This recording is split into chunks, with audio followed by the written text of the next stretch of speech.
উচিত? তার শাস্তি দেওয়া দরকার, ফাঁসি দেওয়া। জনসাধারণের সাথে। আচ্ছা মুরব্বী, আসসালামু আলাইকুম, কেমন আছেন? ভালোই আছে বাপ, আচ্ছা, আজকের যে দেশ নতুনভাবে স্বাধীন হয়েছে কেমন লাগছে আপনার? ভালো লাগছে, খুবই ভালো। ৭১-এর মুক্তিযুদ্ধ দেখেছেন, দেখেছি, আর 2024-এর যে মুক্তিযুদ্ধ? ভালো, তার থেকেও ভালো হয়েছে। স্বৈরাচারী সরকার কিভাবে পালিয়েছে? চুরি করে পালিয়ে গেছে, চুরি করে পালিয়েছে। জি। তার কি করা উচিত? তার শাস্তি দেওয়া দরকার, ফাঁসি দেওয়া।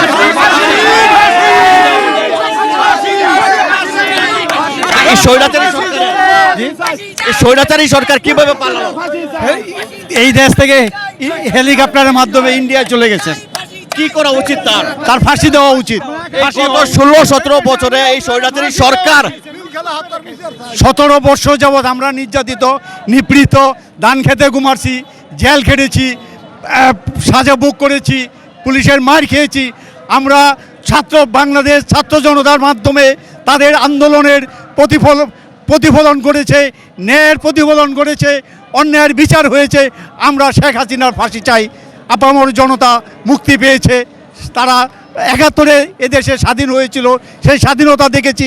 আজকে 2024 সালের যে স্বাধীনতা, লাখ লাখ কোটি কোটি জনতার তাদের যে স্বতঃভূত আনন্দ উৎসাহ, এটা প্রতিফলিত হোক, শান্তি বিরাজ করে চলবে। ধন্যবাদ। আমরা ৭১ দেই না, আমরা 2024 সাল দেখেছি। তারেক রহমান দীর্ঘ অনেক বছর যাবৎ বিদেশে আছেন। এখন উনি কিভাবে বীরের বেশে কিভাবে আসবেন? উনি আমাদের কাছে বীর, উনি এখন বীরের বেশে বাংলাদেশ চলে আসবে। আর আমরা তারেক রহমান, তারুণ্যের প্রতীক তারেক রহমানের অপেক্ষায় আমরা আছি। সে বাংলাদেশে নতুন নেতৃত্ব দেবে এবং সুশৃঙ্খলভাবে এই বাংলাদেশ আবার আগের প্রজন্মের মতো সুন্দরভাবে সুষ্ঠুভাবে বাংলাদেশ পরিচালনা করবে, এটাই আমাদের প্রত্যাশা।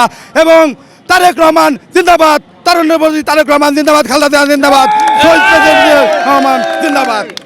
সাধারণ জনগণের একটাই কথা, শুধুমাত্র স্বৈরাচারী সরকার এবং তাদের গংদের কোনো অবস্থাতেই যেন এই দেশ থেকে পালাতে না পারে, এবং যারা পালিয়ে গেছে তাদেরকে এই বিচারের মুখোমুখি আনতে হবে, কাঠগড়ে দাঁড়াতে করাতে হবে, তাদের ফাঁসি দিতে হবে।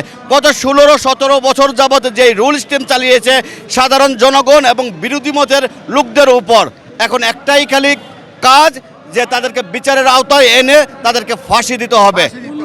বাংলাদেশ জাতীয়তাবাদী দল আগামীতে আপনাদের আশা আকাঙ্ক্ষা পূরণ করবে এই বলে আমি মুন্সিগঞ্জ জেলার সিরাজদিঘা থানাবাসীর পক্ষ থেকে বাংলাদেশ জাতীয়তাবাদী দল এই সরকারের নেতৃত্ব আসুক, তারেক জিয়া আমাদের নেতৃত্ব আসুক, এই আহ্বান জানিয়ে আমি আমার বক্তব্য শেষ করছি।